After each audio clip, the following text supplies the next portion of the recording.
Stroud, a pretty market town in what we now know as the Five Valleys of the Cotswolds. So it was early springtime, had a mooch around the farmer's market, and then there's lots of sort of craft stalls and bric-a-brac and shops. There's some antique shops and so on. Didn't go in this one, but I could easily have filled an hour or two. So this was the market with things that I know friends collect, and this is all the sort of stuff that we put out to the charity shop. I always gravitate to the back streets, and we found a Stroud Arts Club, which was a nice place to sit, have lunch. Stroud has a jazz scene, who knew? Anyway, this is the museum, a park on the edge of town where we went for most of the afternoon. We didn't go to the automata exhibition, but we walked around wondering whether that's a scene from my dad's house or that's actually a museum.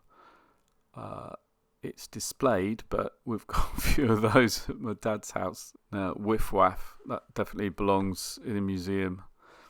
Now, I think that's for the kids to read, but we keep seeing stuff from my own kids' childhood in museums. These are dance cards, which we don't see in the house. So that was a lovely bit of social history. Noah's Arks reminded me of David Plagerson.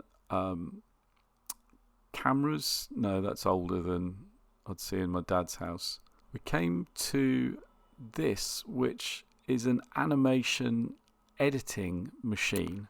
So in the Blitz, the then leading animation company moved out of London to Stroud, and that's where they stayed for a few decades. So that was interesting.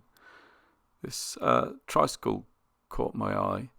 This bicycle actually got me to turn video on to look at.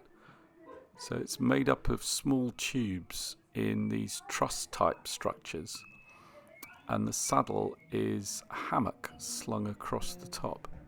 I've seen them at vintage sports car club events. There are quite a few lawnmowers, as Stroud has a claim to fame as having invented the lawnmower. So this was a machine for processing wool cloth, and that spiral cutter took the bubbles off. And that spiral cutting action is what was used to trim lawns. So instead of having a lot of men with scythes and a lot of skill, places like London Zoo and the parks, and then obviously eventually a lot of places and a lot of people use that style of lawnmower, which I've only recently given up on. It's also pioneering chainsaws,